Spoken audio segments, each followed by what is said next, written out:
Feliz tarde, mis queridos socios de aprendizaje. Bienvenidos a su programa Desafiándote.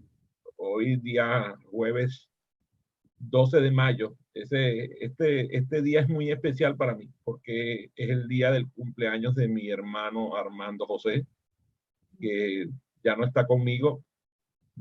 Decidió ir a otro plano y bueno, pero yo lo tengo en mi corazón y me acompaña, así que todo lo que hago en este día se lo dedico porque ese era mi hermano del alma. Así que estoy muy contento de que hoy haya yo invitado a Luis Salas a que venga a esta entrevista con Desafiándote. Me acompaña desde Canadá Ivonne Quintero. Bienvenido, Luis, ¿cómo estás? Hola, hola, gracias Ivonne, gracias Adrián. Muy bien, gracias. ¿Y ustedes? Bueno, Bien. estoy viendo que estás en Monterrey. Esa es una ciudad que yo amo. He estado varias veces y siempre me ha ido extraordinariamente bien. No, hombre, es una gran ciudad y ya sabes cómo nos somos muy orgullosos de nuestra ciudad, los regios. Y bienvenido cuando quieras volver. Aquí tienes las puertas abiertas.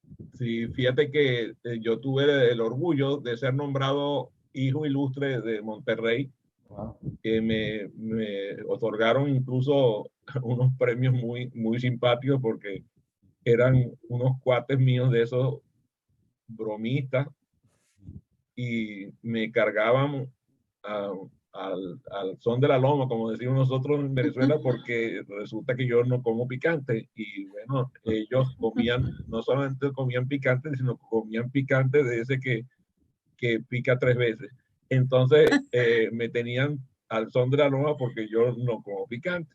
Y resulta que los regiomontanos son muy orgullosos que comen picante y parejo. Sí, me imagino con el chile piquín o uno de estos No, de pequeñitos, todas las pero cosas que se le ocurrió y yo le saqué el cuerpo y logré vencerlos y no comer ninguno para no terminar hospitalizado, que estoy seguro que me hubiera pasado. Mira, Luis, cuéntanos, ¿dónde naciste? yo nací aquí en Monterrey, Nuevo León, hace 34 años. Muy bien, ¿y tus padres? Mis padres también son regios. Aquí nacieron en Monterrey, ya hace un tiempo, pero sí. O sea que tú tienes el Cerro de la Silla integrado en tu quehacer familiar. Sí, no, como dice, soy regio de pura cepa, ¿no? Ahí lo tenemos integrado y luego mi casa, su casa apunta hacia el Cerro de la Silla. Estoy en parte oeste, por el Cerro de las Mitras, pero me queda justo enfrente, así en línea recta el Cerro de la Silla. Entonces, gozo de sus amaneceres, ¿no? Entonces, todos los días Wow. me saluda ahí el Cerro de la Silla. Has tenido una vida de educación muy global porque te has educado en España, en Estados Unidos, en México también. Entiendo que tu, tu pregrado lo tuviste en México. Es así, cuéntanos un poquito de esa carrera educativa. Pues sí, digo, gracias a Dios ha sido un privilegiado también eso. Digo, también desde pequeño mis papás me dijeron, bueno, si quieres estudiar fuera, y lo tenía muy claro para la universidad era salir de tu casa, ¿no? Entonces dijo, no, solamente consigue beca y bueno, conseguí beca, ¿no? Me moví y entonces me fui un año a la Ciudad de México, pero tenía yo esa inquietud de irme fuera. Entonces me fui a España, Pamplona, a la Universidad de Navarra y ahí hice mi undergraduate, le llaman, y luego hice el máster también en Derecho en Pamplona. Entonces fueron 5 años muy intensos, muy bonitos. Y luego, pues sí, también he estado pues en Estados Unidos, algunas cosas más hacia la Responsive Organizations y todo este movimiento que hay por allá. Y sí, digo, también, pues ahora con toda esta facilidad de a distancia, pues he hecho hay varios cursos, ¿no? Afuera, que también te ayudan un poquito, ¿no? A abrir la mirada, ¿no? Pero sí, siempre me ha gustado esta parte esta parte internacional pues uno no la quiere dejar tampoco, ¿no? Porque hoy en día el mundo es el mundo global y basta ver este live para comprobarlo. Muy bien. Y cuéntame, ahora entiendo que volviste a la labor docente, estás de profesora en el Tecnológico de Monterrey, Campus Monterrey, ¿es así? Así es, sí, es parte, una de las cosas que me dedico además de consultoría es la docencia en la universidad y a partir del año pasado, de ahí de agosto, empezamos también el Tecnológico de Monterrey, que pues también es como una manera de devolver pues ahora sí que la educación, pero también la educación te devuelve a ti muchísimo más, ¿no? Te sigue dando un montón de cosas. Tú tienes una organización creada por ti que se llama Polymath. Háblanos de ella. Bueno, pues Polymath es una red de consultores que básicamente nos ayudamos a co-crear organizaciones ambidiestras, ¿no? Esto es ayudarles a que con una mano resuelvan la operación de forma ágil, responsiva, humana, y por otra mano también traigan el futuro al presente, ¿no? Con toda la perspectiva estratégica, todo el foresight también, ¿no? Que les ayudamos ahí para que pues, no estemos nada más en la inmediatez, sino que volteamos a ver a esos futuros posibles que podamos ir, ¿no? Se puedan ir emergiendo también. Le damos la bienvenida a mi querida Lady Tercero. Oye, voy a tener que invitarte otra vez, Luis, porque tenía mucho tiempo que no tenía a Leti cerca de mí. De hecho, virtualmente no la he tenido presencialmente estando en México. Así que bienvenida, Wow. Leti, ¿cómo estás? Gracias. Sí, muchas gracias. No puedo abrir ahorita la cámara, pero qué gusto verlos. Espero aprender mucho de diálogo que están teniendo. Me da mucho gusto. Adriana, hace mucho te contacté. Sí, estoy en Ciudad de México y también en la cuestión de docencia y todo esto. Qué gusto verlos. Bienvenida, Ivonne, Leti. Luis, Bueno, gracias. Gracias. Fíjate que a mí se me cruzó un TED en el cual estuviste involucrado, Sí. en Santa Lucía, si no me equivoco. ¿Cómo fue tu llegada a TED y qué es lo que, porque has quedado, incluso en tu LinkedIn, apareces como curador y a Ivonne y a mí nos interesa mucho cuando aparece la palabra curador porque nosotros estamos siempre curando contenido por todos lados, así que cuéntanos un poquito de eso que estás haciendo con TED y de Paseo Santa Lucía. ¿Cómo es eso de curador y director de contenido en la franquicia, en la licencia de TED? Pues sí, eso fue algo que también disfruto mucho, es otra de estas vías. Yo creo que para devolver también a la ciudad de Monterrey. Di contacto con una forma muy chistosa porque, bueno, curiosa, yo estaba investigando sobre educación en particular y me topo con un video de Sir Ken Robinson, que en paz descanse. Claro. Y entonces, Creo que está, si no si no es el más visto, es uno de los más vistos de todos los TED que se han grabado. sí, me Tristemente, parece que sí. ya Ken no está con nosotros. Sí, Ken ha aportado muchísimo y yo creo que ha sido uno de los principales personas que ha traído a gente a TED, ¿no? Y sí, creo que sí, su primera TED Talk, que fue la primera en este formato meramente, 2006 me parece, es la más vista, ¿no? Ahí en Monterrey, California. Y entonces, a partir de ahí, pues gracias a YouTube que te pone todos los videos relacionados a eso, pues le seguí. Le di scroll down, estuve toda una noche, investigué que podríamos tener una licencia y dije, pues vamos a hacerlo, ¿no? Entonces fue en una noche todo como que eso y abrir como un boom, ¿no? Y creo que esta forma al final soy muy regio, ¿no? Y quería un evento para la ciudad, en el corazón de la ciudad, ¿no? Y entonces, pues ahora sí que a mis amigos más cercanos los convoqué, dijimos, vamos a sumarnos a este proyecto, creo que se lo merece la ciudad. Queríamos encontrar espacios de diálogo y cosas que nos unieran. Y entonces el primer TEDx lo llevamos, se llamaba Belleza y Bondad, Beauty and Goodness, porque tomamos como como referencia a estos trascendentales griegos, ¿no? De la belleza, la bondad, la verdad y la unidad. Pero tomamos esos dos, belleza y bondad, porque dijimos, si queremos generar un diálogo, vamos a ver qué cosas nos unen, ¿no? Y qué más nos unen que los universales, los trascendentales griegos, ¿no? Entonces, a partir de ahí lo hicimos. Este año lo vamos a retomar porque TED perdía mucho haciéndolo virtual. La magia de TED es mucho la presencialidad y todo lo que se pueda crear ahí. Y digamos, sí está un poquito remombante el término de curador, pero digamos que dentro del léxico de TED tiene un montón de palabras, ¿no? Los TEDxers, los speakers, y una de estas es la curación. Afortunadamente, cuando empezamos el primer TED, vivían los embajadores, que TED tiene como embajadores, misma gente de TED que está en los países y estaban aquí en los de México. Entonces nos ayudaron mucho a capacitar a los speakers a dar su conferencia, ¿no? Entonces, pues me metí mucho en ese mundo de la curación. Ya lo hacía, ya daba, ayudaba a un centro aquí de humanidades a curacionar precisamente a los profesores a dar su clase.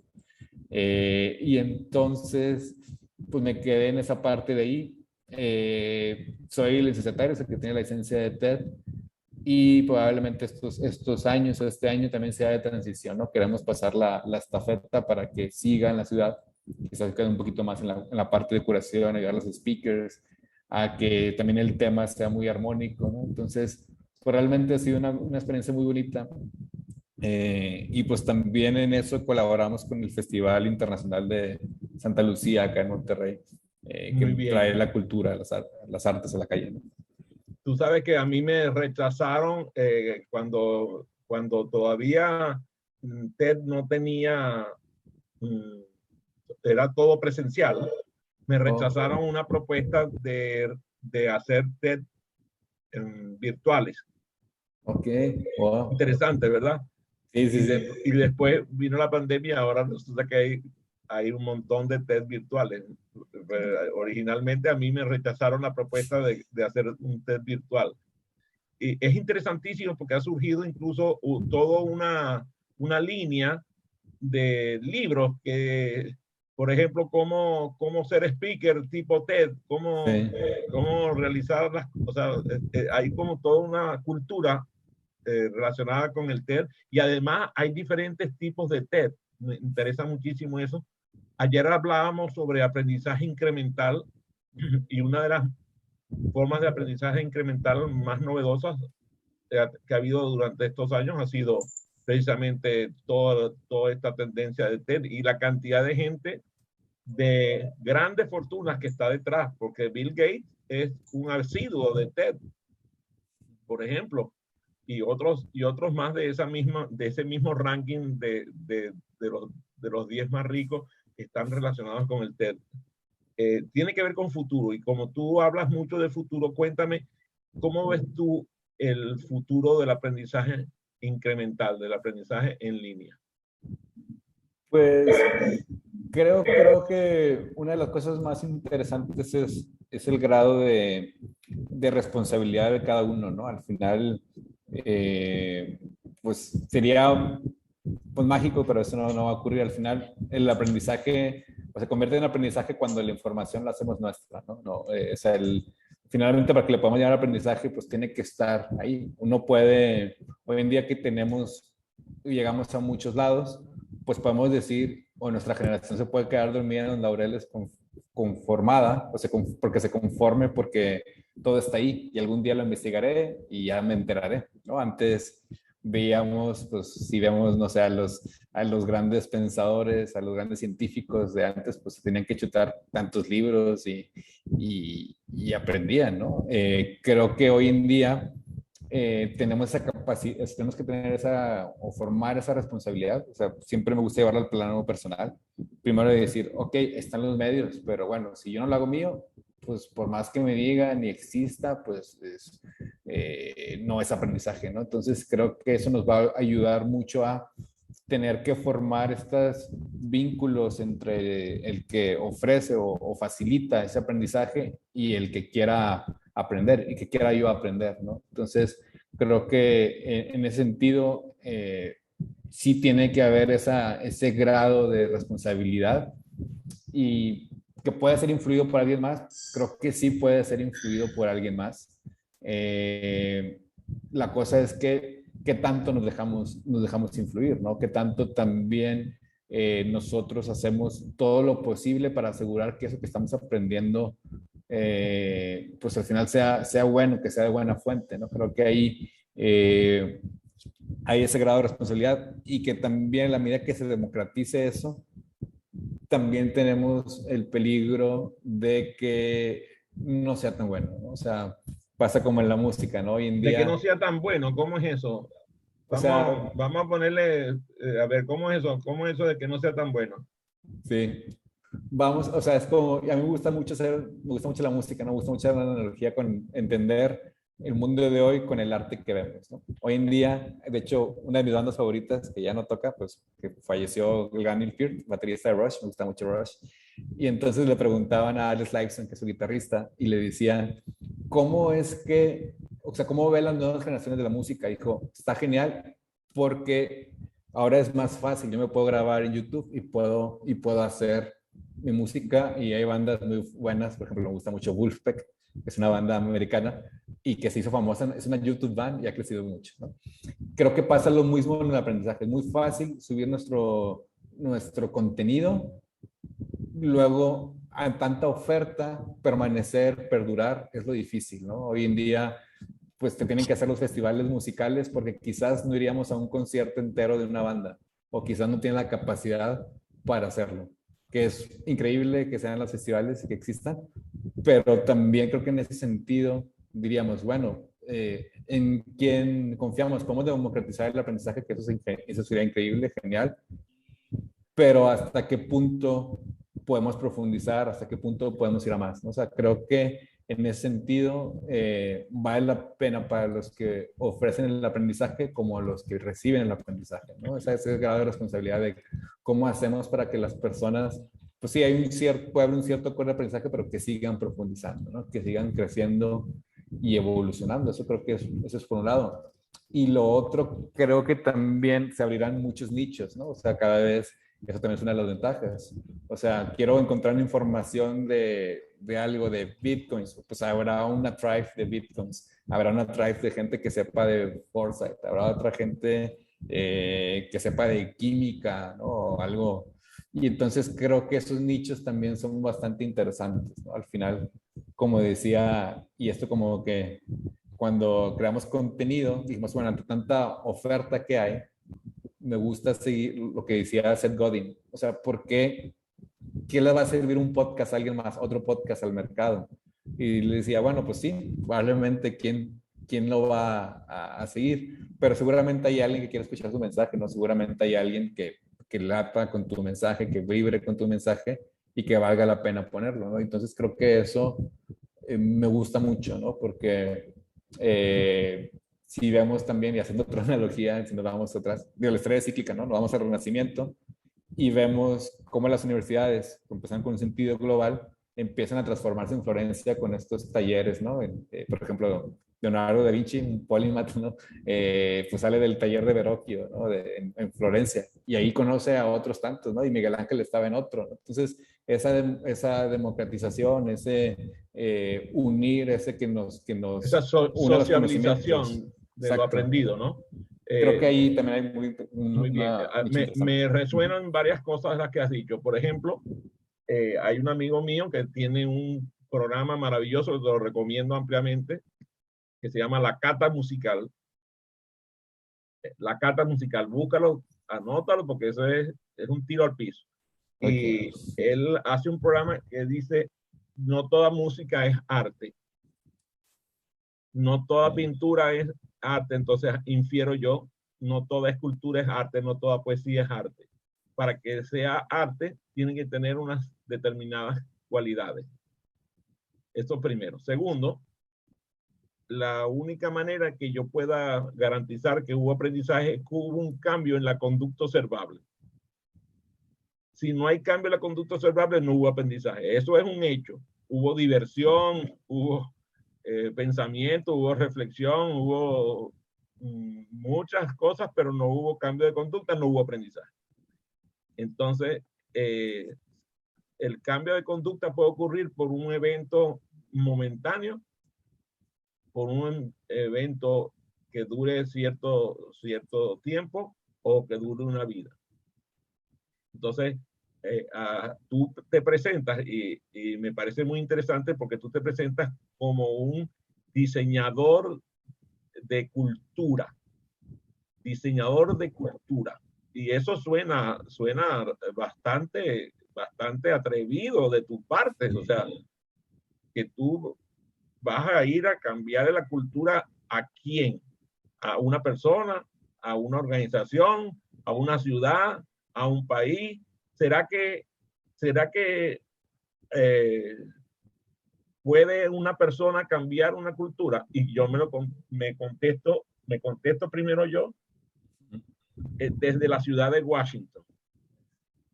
La ciudad de Washington contrató a un arquitecto francés que convirtió a esta ciudad en una ciudad que se pusiera a la altura de ciudades como París, Londres, ¿cómo se llama? Roma, Budapest, Viena. Y cuando tú vas por aquí, por la calle en Washington, te da la sensación de asombro, esa que dan las bellas ciudades. Entonces yo me contesto yo mismo, sí. Imagínate, un arquitecto solo, un arquitecto logra semejante cambio, quiere decir que sí. Así que te voy a dar el chance ahora de que nos expliques cómo es esa aproximación que tú haces al diseño cultural para que nos vayamos entendiendo tú y yo. Sí, está genial y gracias por la pregunta. Creo, o sea, al final uno es facilitador, ¿no? Uno, si alguno va aprendiendo en la vida, en mi poca vida, a comparación de ustedes y mi poca experiencia que puedo tener, pero uno se da cuenta que uno no puede transformar a la persona per se y es hasta creo que muy aventurado y pretencioso de decir que uno puede cambiar la vida de los demás. Puede dar motivos para cambiarlos, ¿no? Que es diferente. Pero al final las personas cambian por sus motivos. Al final las personas cambian porque hay algo que viven, ¿no? Hay algo que ellos se dan cuenta y dicen, oye, se puede vivir mejor, ¿no? Nosotros decimos, una de las frases que tenemos, bueno, dos statements en el cambio organizacional y de cultura, es que al final, para que haya la gente no cree en el cambio hasta que está cambiando, ¿no? No puede decir misa y pues mira, pues es que puedes decir lo que tú quieras. Voy a interrumpirte, voy a hacerte así como en el basquetbol. Mira, timing. Okay. Mira que aquí están gente que saben que a mí me gustan los desafíos. Okay. Por cierto que está mi querido Germán Rodríguez desde Pensilvania, desde Reading, Pensilvania. Le doy la bienvenida. Está también Moni Sánchez, que está ahí en la pantalla, pero que está en una conversación, y Daniel Ordaz.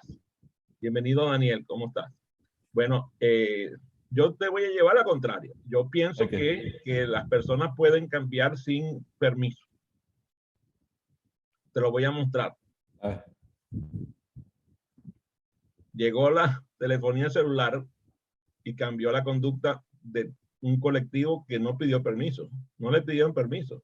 Incluso yo me acuerdo que había amigos míos que decían, yo, teléfono celular, nunca. No, esa esclavitud jamás. Mira la cara que me pone Daniel. O sea, Daniel sabe que estoy diciendo la verdad porque seguramente en su casa alguno le habrá dicho, alguno de los viejos de su casa le habrán dicho, esos teléfonos celulares son una negación a la humanidad. O sea, y todos terminaron con un teléfono celular en la mano. Sí. Y a lo que me refiero, por ejemplo, lo mismo pasa con muchas de las cosas que tienen que ver con la estructura. Yo creo que la estructura modela la conducta. Sí, y que a veces la estructura obliga al cambio cultural sin que haya anuencia de quién forma parte de la estructura. ¿Qué te dice este statement que te estoy preparando? No, yo totalmente de acuerdo. O sea, yo digo que más que decirlo o todo lo que el storytelling que puede haber previo, pues sí está muy bien y te puede marcar una pauta, pero hasta que no lo empiezas a hacer, lo haces. Por ejemplo, ese que usaban el celular, oye, no estoy convencido, bueno, utiliza un celular y ya me dices, ¿no? O a veces le decimos, oye, pues pon todo transparente, entonces empiezan a utilizar un Google Drive y empieza una cosa tan sencilla, y dice, oye, se salva solito, sí, se salva, oye, es una maravilla, told you, ¿verdad? O sea, como que, pero hasta que no lo empezamos a vivir, ¿no? Y así creo que también sucede en el cambio. Y me gusta mucho lo que dices. Nosotros, de hecho, comparamos el diseño organizacional como el urbanismo en las ciudades. Ayudan a cambiar los comportamientos, porque podemos tener conocimiento, por ejemplo, de Agile, de Design Thinking, lo que uno quiera, pero si al final nuestros equipos, nuestras juntas, nuestra forma de comunicarnos no lleva a cambiar el estilo de vida, o igual en las ciudades, si no tenemos espacios públicos, si no usamos el transporte público, si no nos vemos las caras, pues por más cosas que digamos, pues es que nuestro día a día no lo vivimos, ¿no? Entonces, creo que es eso, ¿no? Y ahí conecto mucho con el aprendizaje vivencial. Creo que hoy en nuestra generación le falta vivir, ¿no? Le falta, que es un grado más alto de aprendizaje, que es la sabiduría, ¿no? Cuando uno vive, y no solamente te lo digo porque lo leí en un libro o porque está ahí, sino porque yo lo he visto, ¿no? Y ese creo que es el grado más alto. Y ahí la sabiduría, como es algo que llevamos todos dentro con independencia de nuestros grados académicos, pues a veces, por ejemplo, decimos, pues invitamos nosotros a nuestras intervenciones colectivas, por ejemplo, un guardia de seguridad que está en tienda y que sabe perfectamente cómo es el servicio en esa tienda, porque lo vive todos los días. No tiene que tener un PhD en Stanford, o no tiene que tener comportamientos, que ahora hablamos mucho de esto, cuando lo estás notando, ¿no? O un asistente sabe perfectamente cómo es la agenda del director y quién le pide y qué problemas ve y quién nada más le está pensando perder el tiempo, ¿no? Entonces, hemos dejado de lado la sabiduría que es más alta, ¿no? Entonces, y creo que eso debe de estar en nuestras organizaciones. Y en el aprendizaje, no todo mundo es sabio, ¿no? No todo el mundo, y eso creo que hoy bien nos encontramos mucho esnovismo, ¿no? Hay muchas cosas que quedan en la superficialidad, pero no alcanzan a profundizar porque no está vivido, ¿no? Entonces creo que también está ese peligro, ¿no? De pensar que todos son cursos y demás, sino todo, yo creo que al final la vida, y es muy bonito el origen de las palabras porque la palabra sabiduría viene mucho del sabor, ¿no? Es el que tiene sabor en la vida, es el que sabe vivir. Y eso, creo que hoy en día, si algo tendríamos que aprender, sería, además de aprender a nosotros, a saber a vivir, porque no todo el mundo sabe vivir. Fíjate que a mí me interesa, por ejemplo, yo puedo declarar que soy inteligente, pero jamás me atrevería a declarar que soy sabio. Yo no conozco a ninguna persona que sea sabia que lo diga, que diga yo soy sabio, o que lo piense, o que lo sienta. La sabiduría se reconoce en otros, mientras que tú puedes darte cuenta de que tienes una inteligencia. Entonces, a mí me gustó y escribí un artículo que se llama Las sabidurías múltiples. Por eso, de las inteligencias múltiples de Howard Gardner y de Elaine de Beauport y de esa gente que trabaja en inteligencias múltiples, entonces yo escribí un artículo sobre las sabidurías múltiples. Y por eso te pregunto, el futuro del trabajo parece estar relacionado con las competencias que nosotros logremos avanzar de, en competencias que hoy no reconocemos. O sea, nadie puede hablar de lo que no puede observar. Si yo no lo observo, no puedo hablar de ello. Entonces hay competencias que nosotros no podemos observar, simplemente porque no tenemos distinciones para ello. Por eso las personas que trabajan en el campo tuyo del futuro tienen la cosa un poquito desafiante, porque están hablando de algo que no existe, algo que va a existir y que no hay forma de saber que va a existir hasta que exista. Incluso puede pasar que exista y no te des cuenta. Hay ambientes en donde eso se ve notablemente. La gente que todavía no ha visto lo que es el hoy, porque viven en el siglo XIX o XVIII en cuanto a su modus vivendi. Entonces, cuéntame qué estás haciendo para explorar esas competencias de las cuales no puedes hablar porque no las has visto. Sí, y eso es, creo que al final, y sucede como en la estrategia, sucede como en la ciencia. De hecho, si nos vamos a pensar, en ciencia hay muy pocas leyes que sea eso, perfecto. Al final son tesis, por algo son tesis. Las estrategias son tesis, no hay un plan perfecto. Como dices, no podemos predecir el futuro. Podemos anticiparnos al futuro, pero no podemos decir esto va a pasar, ¿no? Creo que antes, o en ese pragmatismo muchas veces, se dice, bueno, es que si no es demostrable, pues empíricamente, pues es que, pues no. Pero podríamos decir, es que, a ver, pues el COVID, ¿quién lo veía, no? Es verdad que salieron en estudios de futuros, sí había una pandemia, sí encontraron pandemia, sí había qué pasa si nos quedamos encerrados, ¿no? Igual no con la exactitud, pero sí sabía, ¿no? Incluso ya el mismo Bill Gates en su TED Talk hablaba mucho, uno de sus TED Talks de ese futuro de que podemos pasarnos una pandemia, unas guerras biológicas y demás, ¿no? Otras guerras, ¿no? Entonces, pues creo que en ese sentido hay que hablar mucho de eso, de, bueno, más bien no se trata de predecir futuro, sino anticiparse a ello, ¿no? Que todos nuestros planes contemplen esos posibles escenarios, ¿no? Y que uno tenga la capacidad de escanear sí esas señales de cambio, de sí ser más observador, de sí ver hacia dónde podría ir, ¿no? Pues porque al final dices, bueno, pues es que el futuro no existe, ¿no?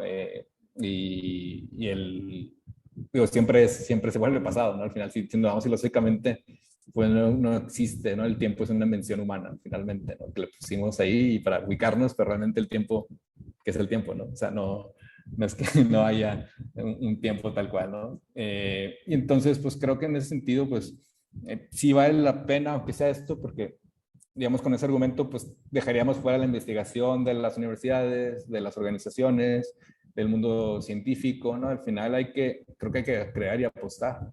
Y una de las cosas que veo, pues lo podemos hacer como aterrizado, y qué problemas tenemos hoy, qué problemas están surgiendo ahora, qué cosas empezamos a ver, relacionar materias, competencias para resolver problemas, ¿no? Creo que en ese sentido sí es algo que nos une. Al final creo que si el aprendizaje no nos lleva a servir mejor, a ayudar mejor, a ser más unidos, creo que el aprendizaje, más que distinguirnos, tiene que acercarnos. Y en ese sentido creo que, oye, pues problemas tenemos un montón en el mundo de hoy, ¿no? O sea, sería ingenuo negarlo. Entonces creo que ahí sí nos une, ¿no? Para que esos problemas se conviertan en oportunidades de avanzar, ¿no? Entonces sí creo que sí esa mirada a futuro, de qué futuro nos une, qué futuro, porque al final es una cuestión humana, todo el mundo tenemos anhelos, tenemos algo que queremos mejorar, ¿no? Y entonces creo que hay que abrir la conversación de ese futuro deseado, ¿no? Y o si vemos un futuro que no es deseado o que inevitablemente surgirá, bueno, ¿cómo nos adelantamos a eso, ¿no? O sea, creo que hoy en día, digo, pues aquí en mi estado de Nuevo León, pues estamos pasando cosas muy feas, desapariciones, estamos en sequías, estamos pasando una crisis fuerte. Y decimos, oye, esas cosas se pueden haber previsto hace 10 años, se pueden haber previsto hace 15, 20 años, ¿no? No queremos solucionar problemas cuando son evidentes y cuando no le podemos cargar a alguien todo eso, porque es imposible, ¿no? Entonces, creo que hoy en día por ahí está, o sea, que hay que ver el futuro más o menos así, ¿no? A ver, Ivonne, cuéntame. Bueno, Luis, me gustaría saber qué opinas tú sobre esto que escucho todo el tiempo, de que el pasado pues ya pasó y el futuro es una quimera, es algo muy incierto. Vivamos el hoy, que el hoy es lo importante. ¿Qué piensas tú acerca de eso? Pues yo creo que es fundamental pensar en el hoy, ¿no? O sea, una de las cosas que siempre hacemos es como, ¿qué cosas en mi zona de control? O sea, ¿qué cosas sí dependen de mí, ¿no? Y creo que depende de uno, pues los hábitos. Decimos, al final, si uno no tiene hábitos o virtudes, pues que aunque tengas más cursos, pues es que si tú no te mueves, pues ahora sí que nadie se va a mover por ti. Entonces, oye, levántate temprano, ponte una agenda, ponte temas a investigar, ponte metas. Eso creo que el ser humano pues ya lo tiene viviendo desde los, bueno, más concienzudamente desde los griegos, ¿no? Hoy en día hay como esta, y me parece muy bueno, como esta onda nueva de estoicismo, de virtudes, esto, los atomic habits, pues son virtudes, ¿no? Le pusieron un nombre muy catchy, muy bonito, pero los griegos ya hablaron de eso hace más de 2000 años, ¿no? Y que es bueno retomarlo, y eso te habla de que, ok, hay algo que es una constante y no cambia, que son los hábitos, ¿no? Hacer el bien, es algo que está en la naturaleza humana, o sea, creo que en eso sí, o sea, sí hay que vivirlo porque al final, si uno no va haciendo ese músculo, pues es que el futuro pues, se va a hacer cada vez más lejano, cada vez más difícil de alcanzar, ¿no? Entonces, pues sí, esas cosas no dependen. Uno puede tener ilusiones, como dicen, a veces lo malo es que uno se plantee las expectativas, que va de nuevo con este perfeccionismo. O sea, a uno pues le encantaría que surgieran, hicieran las cosas como uno quisiera siempre, ¿no? Pero pues hay tantas cosas que afortunadamente no dependen de uno, ¿no? Y yo me podría preguntar, ¿soy cómo conoció a su pareja? Y seguramente no estaba en el plan. Porque no dependen de uno y eso está genial, uno puede descansar en eso. Lo que uno no puede descansar es decir, bueno, sí, descansar y echarme la hamaca todo el tiempo y esperar que mágicamente aparezca algo, ¿no? Porque eso no va a pasar. Entonces, creo que sí, o sea, tiene mucha razón, pero siempre vale la pena también tirar un poquito la mirada hacia adelante, hacia donde uno quisiera tener, porque si uno no tiene un plan de vida, si no hay algo que no le mueve, y todos al final tenemos un propósito, una misión que cumplir, pues si uno no se pone a descubrir eso, pues es que pues está perdiendo la vida y al final si no hay un futuro que les ilusione, pues no quisiera estar en los zapatos de esa persona, ¿no? Entonces, creo que ahí es muy cierto, pero sí no dejar de voltear a ver el futuro porque es lo que le va a ir a mover, ¿no? Precisamente creo que se ilusiona a alguien con algo porque ve futuro con algo, o ve futuro con alguna cosa. Y por eso nos ilusionamos, ¿no? Fíjate, tú mencionas que nosotros, si creamos un ambiente adecuado, podemos transformar nuestro entorno. Cuéntame qué estás haciendo tú directamente. Tú vives en la ciudad de Monterrey. Cuéntame qué estás haciendo tú directamente para transformar el entorno donde tú vives. Sí, pues una de las cosas creo que hay en distintas escalas, ¿no? Creo que desde Puelma ayudamos a las organizaciones en ese sentido también a crear ese ambiente para que las personas se puedan brindar más y mejor, ¿no? Tener los equipos más humanos, más transparentes, a que lo vivan, a que se comuniquen. Creo que por ese lado ahí lo tenemos claro y ya vamos, gracias a Dios y a la confianza de los clientes y la gente, pues ahí lo vamos viendo y lo vamos viviendo. También eso a esas personas pues le tiene una repercusión. Hay cosas muy sencillas que hacemos, por ejemplo, y que nos dicen de los check-ins que hacemos en cada práctica que utilizamos. Nos preguntamos cómo estamos, por qué, qué cosas nos están moviendo, qué cosas nos mortifican. Y luego nos han dicho muchos clientes que, oye, yo aplico el check-in ya con mi pareja, ¿no? Y antes no lo hacía, ¿no? Entonces, bueno, pero ya estamos también sumando, digamos, más allá de la organización, a las cuestiones personales. Otra, creo que también a regresar a estos chicos universitarios un poco, creo que por ahí también, por eso me gusta mucho la docencia, que no es algo, al menos yo soy de cátedra, no soy de planta, o sea, tampoco lo que recibo tampoco es que sea monetariamente me representa algo muy grande, pero la satisfacción y el hecho de yo también aprender de los chicos, como les decía, soy cómplice, ¿no? También con ustedes porque les ayudo a que aprendan, pero al mismo tiempo, siendo su profesor, me ayudan a que yo también me realice como persona porque es parte de mi vocación. Entonces hay una complicidad bonita. Lo otro creo que también con lo de TED, que digo, este año lo retomaremos. Y por ahí también tenemos una intención de crear como una especie, ya está hablado, nada más que por la pandemia se paró, que es como crear una especie de marca ciudad, de unir a todos los que componen nuestra ciudad, desde la parte, desde los emprendedores, la gastronomía, el arte, ¿no? Una cosa dice, bueno, es la ciudad del futuro que quisiéramos tener, ¿no? En Monterrey, ¿no? Entonces por ahí también ya tenemos que retomar todo eso, pero sí hay ese componente, ¿no? De empresa, de universidad, de sociedad, que creo que son estas tres grandes cosas, ¿no? Al final, creo que una de las fortunas de haber nacido en esta ciudad es que es una ciudad que históricamente sus gente más crack no han sido políticos, han sido ciudadanos de a pie. Yo creo que también se debería estudiar la historia de Nuevo León, porque si ves su historia de cómo has resurgido una y otra vez y reventado. De hecho, mis padres ahora con la sequía me decían, bueno, ahora hay cortes de 6 de la tarde a 6 de la mañana. Me decían, no, cuando estábamos pequeños teníamos que ir a cortar aguas días, íbamos con nuestra cubeta de agua y nuestra cubeta y que nos dieran el agua. Y así muchos de años, ¿no? O sea, la sequía no es nueva en Nuevo León. Su condiciones, cómo surge una ciudad en medio de un territorio tan árido y tan importante, pues es de estudiarse, ¿no? Por eso es una de las cosas que bueno, mis amigos colombianos o chilenos dicen, es que regio aquí, el regio es lo top, ¿no? Es lo más padre, lo más bonito, ¿no? Y a veces creo que, y por eso también queremos regresar a la marca ciudad, a veces dejamos de lado o no valoramos lo que tenemos y cómo hemos llegado hasta ahí, ¿no? Por eso me gusta hablar mucho y ya lo habló uno que es mucho más grande que yo, creo que nunca va a llegar a él, don Isaac Newton, que decía, no, estamos en hombros de gigantes. O sea, creo que hoy en día nos tomamos tantas cosas por hechas o que tenemos derecho a, cuando dices, oye, es que estamos aquí por tanto empuje de tantas personas que no han abierto y que se han dedicado su vida, han entregado su vida a esto, no digo solamente en mi ciudad, sino pues en conocimiento, ¿no? Entonces, también creo, y es una invitación a dar crédito a las personas, ¿no? Oye, pues esto salió de aquí, como decimos nosotros, mira, pues nos hemos basado en esto, en esto y en esto, luego la experiencia nos ha ayudado en esto y en esto y corregir, pero es que somos una generación privilegiada de que no, la esperanza de vida que tenemos, antes la gente se moría de un catarro y bye, ¿no? O no sé, que tenía cáncer. Fíjate que a mí siempre me ha parecido que nosotros en América Latina cometemos el grave error de que quienes dirigen el país no son precisamente sus ciudadanos más preparados.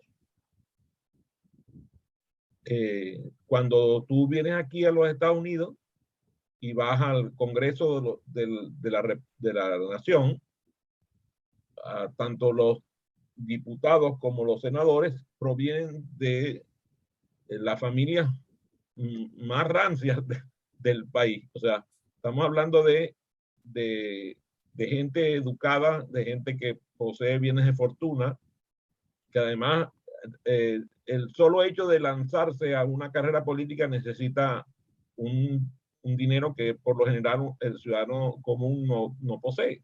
Entonces, tú vas y tú preguntas quién es el fulano, que es el representante, que lo llaman aquí, el diputado sería en México, o quién es el senador tal, y tú vas a ver que normalmente tiene bienes de fortuna. Nosotros, a mí me consta, en Monterrey, las personas de bienes de fortuna se mueren si sus hijos se meten a políticos. Y ese quizás es el craso error también del país de donde yo provengo, de Venezuela y de todos los países de América Latina. La única manera de cambiar el futuro es teniendo al gobernante filósofo, al gobernante que tiene, como tú dijiste ahorita hace poco, bondad, el gobernante bueno. O sea, si yo, por ejemplo, viene Moni que se conecta con nosotros y yo me presenta, por ejemplo, tú conoces a Moni, ¿verdad? Sí. Y tú pudieras decir que Moni es una buena persona. Sí, sí es. Espero que sí lo diga, Luis. Sí, no, sí. No, bueno. me consta que sí. Entonces, Bueno. fíjate, a mí me interesa más que tú me digas a mí que Moni es una buena persona a que ella tiene un doctorado o que tiene muchos estudios o que posee bienes de fortuna. Me interesa que sea una persona buena. Cuando tú vas a colaborar con un país para que cambie, tiene que haber gente buena que tenga recta intención y que vayan a colaborar para que la vida sea más humana y más vivible. A mí me gustaría que me digas, por ejemplo, algunas empresas a las cuales tú has impactado lo que puedas dentro de la privacidad de tu negocio, que tú sientes que la labor tuya como consultor ha impactado favorablemente. Sí, digo, pues, nos ha tocado trabajar mucho con banca y que pues tienen al final pues, mucha cuestión ética, ¿no? Al final llevar el dinero de alguien más, pues es que es un grado fuerte, ¿no? Entonces, pues sí nos ha ayudado mucho en la cuestión de esta transparencia. No nos hemos metido tal cual en el banco en la cuestión de sustancia, pero sí a la gente que lleva ahí, ¿no? Y entonces creo que ahí hemos hecho un buen esfuerzo, nos ha ido bien. Hemos impactado también, hemos trabajado mucho con instituciones educativas. Estamos trabajando muy de la mano en una institución educativa que dice, bueno, pues queremos llevar que el aprendizaje realmente sea el florecimiento humano, ¿no? Y atender no solamente, decíamos, por ejemplo, aquí no voy a decir el nombre, pero más o menos lo de fondo, que ya, al final si la persona no se encuentra en el aula, en la escuela, sobre todo básica, pues no podemos hablar de educación personalizada, ¿no? Entonces, pues qué bonito que se pongan los medios para que esa persona se encuentre, ¿no? Porque creo que ahí está la clave de todo, ¿no? O sea, creo que al final, es que decía de la política creo que se ha desprestigiado mucho y es una cosa muy noble si se lleva, ¿no? Al final, y es eso, ¿no? O sea, al final creo que hoy estamos muchos en una crisis vocacional de responder a nuestros dones, ¿no? Cuando las personas, que solamente las personas lo saben, porque no nos podemos meter en la conciencia de las personas, de nuevo que no podemos cambiar a las personas, pero si esas personas no están respondiendo a lo que llevan dentro, qué tragedia para la persona y qué tragedia para los que están alrededor de él. O sea, ¿sabes qué? Y porque ahí empieza ya todo el mal, ¿no? O sea, quizás al principio no es una cuestión de malicia, sino una cuestión de que, oye, y esto pasa, oye, no estoy donde tengo que estar. Entonces, si yo no estoy respondiendo a eso, y pues qué tragedia va a ser tu vida, ¿no? Entonces, creo que en ese sentido, ahí creo que nos ha ayudado, de, pues qué bonito trabajar en estas empresas, bueno, estas organizaciones educativas, las instituciones educativas, que ahí también, luego que también hemos estado, pues también tratando mucho en la cuestión de trato, ¿no? Mucha gente también cuando invitamos o decimos, oigan, traigan al asistente, traigan al guardia de seguridad, traigan a estos, ¿por qué? Porque es que son personas y trabajan con ustedes todo el día, ¿no? Entonces, simplemente decir eso y llegar con eso es de que, ay Dios, ¿no? Empiezan a verlo con otros ojos, ¿no? Entonces, como cambiar esa mirada, de nuevo, siempre lo tratamos de llevar a una parte práctica, no solamente que quede como en una buena intención, sino que ellos también vean, al final creo que no hay mejor estrategia que hacer las cosas bien, ¿no? Y ver por el otro. O sea, creo que, y a veces todo lo que nos hace business, business, business, business, business, business, cuando dices, oye, es que no todo es business, ¿no? Y si, te lo juro, si tratas mal a una persona, pues es que por más prestaciones bonitas que tengas y grandes, pues esa persona en el siguiente se va.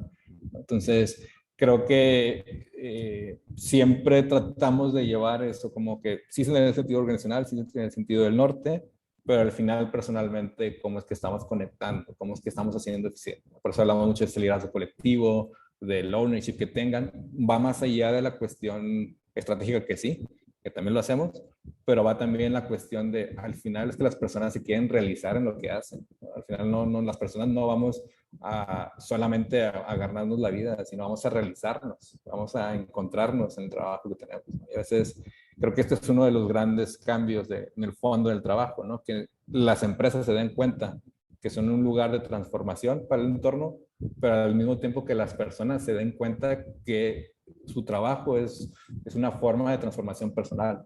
Y porque dices, oye, pues si mi trabajo no me aporta, pues es que voy a ser esclavo de ese trabajo por más que gane, ¿no? Entonces, creo que ahí está la clave, ¿no? Cuando las personas dicen, bueno, con lo que hago tiene impacto y además me realiza a mí, o solamente me estoy traicionando que al final, como dicen, el pecado ya la penitencia, ¿no? O sea, al final uno mismo pues se mete el pie y con eso le mete el pie a los demás, ¿no? O sea, creo que siempre está esa cuestión. Entonces creo que sí tratamos de ayudar ahí. No es que estemos hablando todo el tiempo así esta parte humana, pero hacemos también esa reflexión y digamos, bueno, todo esto que hemos hecho, fíjate lo que nos ha llevado, a cómo nos hemos conectado mejor. Entonces, las personas ya lo viven desde dentro, ¿no? No solamente es como una cuestión intelectual, sino que lo empiezan también a interiorizar. Hay dos asuntos que me rebotan cuando hablas. Primero, me hiciste acordar del cuento del señor adinerado, el empresario apoderado que lleva al niño al campo para que pase el fin de semana en una casa de unos agricultores que vivían muy modestamente. Entonces no tenían electricidad, no tenían ningún aparato eléctrico, no sé cuánto, y lo deja ahí durante el fin de semana y el domingo lo va a buscar, y entonces cuando viene en el carro le empieza a preguntar cómo le había ido. Entonces él les empezó a decir que, oye, fíjate que ellos no tenían ningún aparato electrónico, no tenían televisión, no tenían lavadora ni secadora, no tenían cocina eléctrica, no tenían ni siquiera electricidad. Y entonces dice, ves, para que te des cuenta de cómo vive esa gente que también, para que vea que tienes que estudiar y trabajar. No, papá, es que yo la pasé muy bien con ellos. O sea, de verdad me divertí mucho estando con ellos y no teniendo nada de eso, porque además las personas se sientan a conversar, el papá y la mamá comparten con los hijos, fuimos al campo juntos a recoger, y yo la pasé muy divertida. Yo quería decirte que yo quería pasar varios días más en la casa de ellos, y a veces no nos damos cuenta, ¿verdad?, de esa sabiduría que tiene la vida. El otro asunto tiene que ver con el desarrollo de proyectos de responsabilidad social empresarial. La gente no se da cuenta que cuando tú desarrollas un proyecto de responsabilidad social empresarial, estás desarrollando un proyecto político. Y entonces los empresarios dicen, no, yo no me meto en política, pero entonces te llaman para que vengas a desarrollar un proyecto de responsabilidad social empresarial para su empresa. Entonces le dice, bueno, aquí hay una contradicción, usted no se quiere meter en política, pero quiere que hagamos un proyecto de responsabilidad social empresarial. Entonces es una cosa muy, muy graciosa lo que te están pidiendo, que están contradiciéndose. Cuéntame un poco de la responsabilidad social empresarial y el impacto que tiene en el civismo y la política de la empresa. Sí, yo creo que mucho, ¿no? Porque, digo, de nuevo, pues tengo la fortuna de ser regio y haber crecido aquí, y que, pues, empresarios han hecho mucho, ¿no? En Eugenio Garzazada, pues, hizo seguro social, mucho mejor que el seguro social, años antes que el gobierno, ¿no? Bueno, aquí creo que también hay una cuestión de cultura de nuestra forma de ser, ¿no? O sea, creo que el regio tenemos mala fama de codos, pero realmente nos gusta pagar y que sea un buen servicio, ¿no? Pero somos muy espléndidos, porque si vemos lo que paga aquí, lo que se paga en esta parte de México, la verdad que dijeron, oye, pues no es justo, ¿no? Pero creo que en ese sentido, las empresas pues también tienen que ir pensando en eso. O sea, si es verdad que en su momento pues dieron trabajo, bueno, a coste, y sale la revolución industrial, a coste de todo eso, pues se han dado pasos, ya no tenemos esas jornadas de trabajo, pero pues ahora también vemos la crisis medioambiental, ¿no? Vemos la crisis de todo, y hay que entender una cosa, o sea, creo que, y de nuevo conectando, creo que la política se ha entendido mal, porque no es solamente de los poderes del Estado. Al final, la red pública no es la red de todos, ¿no? La república el origen era eso, ¿no? La cosa es cuando jugamos o cuando nuestros motivos son políticos en lugar de ser el motivo que sea el bien, que eso es diferente, ¿no? Pero también pasa eso en las organizaciones cuando sus métricas, por ejemplo, son meramente de producción en lugar de hacer el bien a su entorno, ¿no? Entonces, es cómo medimos lo que hacemos. Entonces, creo que en eso de cómo lo medimos, en las empresas, muchas, de ellas no todas, pero muchas, incluso en la innovación, no están dentro de sus métricas. O sea, son como que si es que tengo dinero, si es que va de mi generosidad o de lo que me sobra, ¿no? Y eso, pues sí se puede hacer mucho, pero si lo vemos como una parte fundamental, si las empresas se dan cuenta que transforman su entorno, pues otro gallo cantaría, ¿no? Tenemos el caso de Patagonia, ¿no? De esta empresa que pone dentro de sus even overstatements, su even overstatement es sustentabilidad sobre profit. O sea, ellos incluso cuando ponen un producto, este producto pues tiene también una mezcla de poliéster y que sabe que no tiene un recurso natural, no es orgánico, te lo ponen, no la compres, si la quieres comprar aquí está y es la máscara, ¿no? Entonces, ellos lo tienen en su ADN y creo que sí hay un movimiento a eso, ¿no? Por otro lado, de hecho, a los chavos siempre les pongo, bueno, hay responsabilidad social, está el movimiento de las empresas B, que están haciendo cosas muy buenas, cada vez son más empresas certificadas en cómo impactas, no cómo creas dinero, porque pues hay que crear dinero y eso es así porque hay que vivir, pero cómo lo hacemos es muy diferente, ¿no? Y luego también los social business, tantos que ha habido, todo lo que hizo Muhammad Yunus y lo sigue haciendo, ¿no? que también es, o sea, también, y hay muchos colegas consultores que se dedican a ayudarles a las organizaciones, a las ONG, a que sean sostenibles, porque tampoco podemos hacer que nuestros emprendimientos sociales, nuestros social business, vivan de la caridad, porque no, o sea, a veces es muy triste, y eso también, digo, aquí es saber otra línea, pero podemos venir a los bomberos, por ejemplo, pues que no tienen tanto apoyo de gobierno como debería, y pues están boteando todo el tiempo pidiendo dinero, cuando, oye, es una cosa que debería mantenerse solo, ¿no? Entonces, y así podemos ir, o sea, hay que profesionalizarlo, pero también las empresas grandes, oye, es que esto es parte de fundamental, o sea, tiene que estar, si no son tus objetivos, no, tus personas no van a trabajar en ello, ¿no? Entonces, ¿cómo es que lo hacemos, no? Y también, oye, la ciencia tan avanzada que está, ya podemos ir pensando en recursos renovables, ¿no? En recursos, ahí tenemos un montón. Entonces, es eso cómo vamos cambiando esa mentalidad. Y también, y creo que también es necesario, por ejemplo, hay cosas muy en concreto que ya existen incentivos fiscales y yo estoy de acuerdo en eso. Hay gente que dice, no, es que son sus fundaciones para... A ver, es que están, de cierta manera, están contribuyendo. La cosa es que hay que transparentarlo, ¿no? O sea, por ejemplo, Claro. yo veía en un colegio que al lado había una Coca-Cola y enfrente dice espacio mantenido por la Coca-Cola y muy limpio, ¿no? O sea, creo que al final, si las empresas entienden que, oye, formo parte de esto, hay un incentivo fiscal, pues adelante, o sea, que se haga y que sea transparente, no hay ningún problema. En cierta medida están contribuyendo ya, ¿no? Entonces, porque el Estado es demasiado grande y torpe para querer abarcar todo, es imposible, o sea, no. Bueno, Y Europa lo entendió hace 50 años, ¿no? Nombraste a una persona que me impacta mucho, me impactó mucho en mi vida, lo conocí hace muchos años, hicimos amigos, y,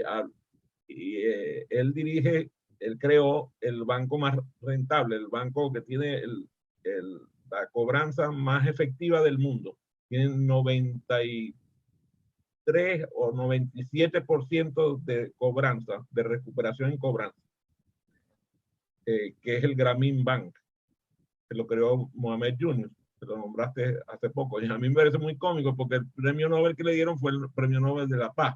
Tenían que haberle dado el premio Nobel de Economía.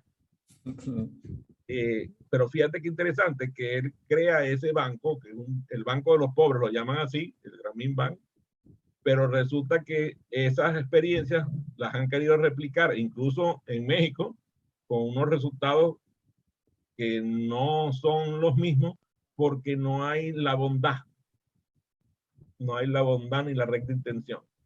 Entonces, a mí lo que me gusta mucho de haber tenido esta conversación contigo fue que primero fue muy diversa, tocamos muchas vías de tu pensamiento y me gustó muchísimo conversar contigo y además pues, que espero que haya satisfecho yo tu deseo de cubrir los temas que tú también querías cubrir en esta, muy bien, todo bien.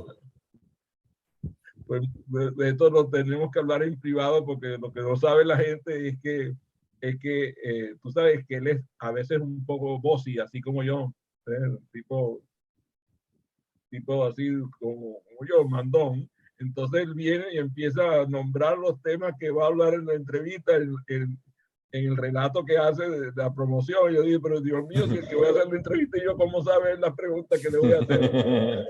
Estaba haciendo el mismo el menú de preguntas. Tan loco, si aquí la pregunta la hago yo que soy el entrevistador.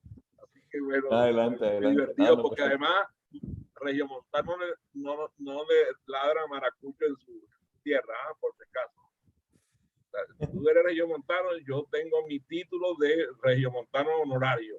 Eso. No, sí, los regios no lo hacemos donde queremos, ¿no? O sea, hacemos donde queremos. Eso es bueno, fue un gusto, un placer y un honor compartir contigo. Gracias a todos los que se conectaron en esta sesión. Muchas gracias. Gracias, que estén muy bien. Mucho gusto en conocerte, Adrián. Nos vemos.